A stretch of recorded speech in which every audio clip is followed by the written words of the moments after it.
It started with a hush across the Senate chamber, unusual for a room so often abuzz with soundbites and procedural chatter. Reporters leaned in, aides stiffened.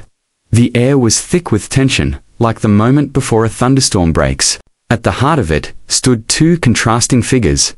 Senator John Kennedy, a seasoned political heavyweight known for his southern wit and piercing one-liners, and Congresswoman Jasmine Crockett, a rising progressive star with fire in her voice and justice in her bones. That day was supposed to be routine, just another hearing on criminal justice reform. But what unfolded was anything but. Jasmine Crockett had come into politics with a passion that burned through bureaucracy. A civil rights attorney turned lawmaker, she had fought her way through poverty, systemic racism, and the Texas heat, armed only with intellect, conviction, and an unshakable belief in change. Her speeches rallied the disillusioned. Her policies defended the voiceless. But Washington had a way of hardening people, of testing every ideal. Across the aisle, Senator John Kennedy had made a career out of being underestimated.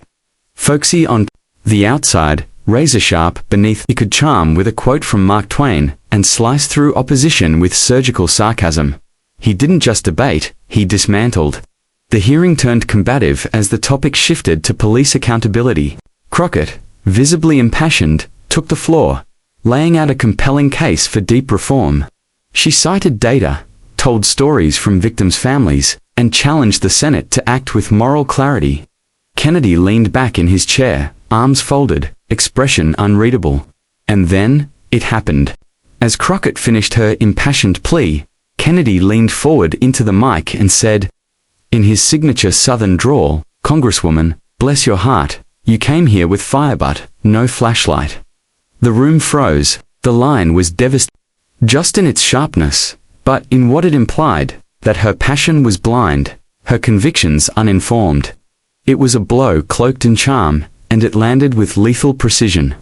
Crockett stood still, stunned not by the insult, but by the crowd's reaction.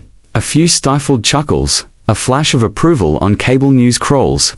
Within minutes, the clip was viral. She got Kennedy'd. The headlines bled. For the next week, her name was everywhere, but not for her policies. Memes mocked her. Op-eds questioned her intelligence. Allies went silent. Even in her own party, some whispered she had overstepped, had tried too hard. The sting wasn't just in the insult, it was in the betrayal of those she thought stood with her. Crockett retreated from the spotlight. No more interviews. No floor speeches. Just silence. Her office voicemail overflowed. Staffers left with vague excuses.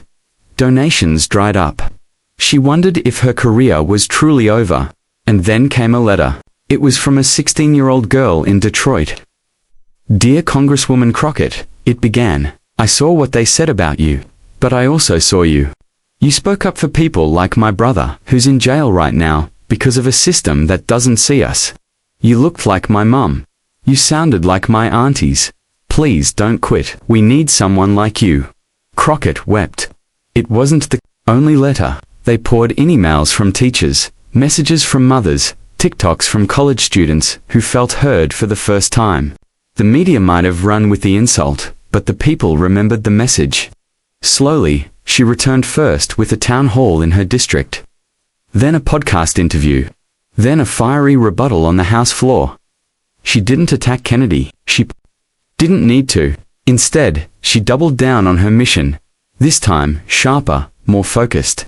She no longer tried to win the approval of those who never wanted her there. She spoke for the people who had no mic, no cameras, just hope.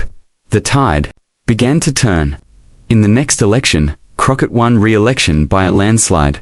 Not in spite of the viral moment, but because of it. She had become a symbol of resilience, of rising after public humiliation. She'd shown that even when mocked, even when counted out, your voice still mattered. And Senator Kennedy? He continued to do what he did best. But even he, when asked later about the line, responded, "That girl. She surprised me. She stood her ground. I reckon she's tougher than a $2 steak." In the end, it wasn't a career destroyed, it was a trial by fire. Crockett's story became a reminder that one line doesn't define a legacy. What Does is what you do after the cameras stop rolling. So if you've ever been laughed at, underestimated, told to sit down when your soul screams to stand, remember this. Sometimes the savage line isn't the end, it's the spark. And what you build from it, that's your legacy.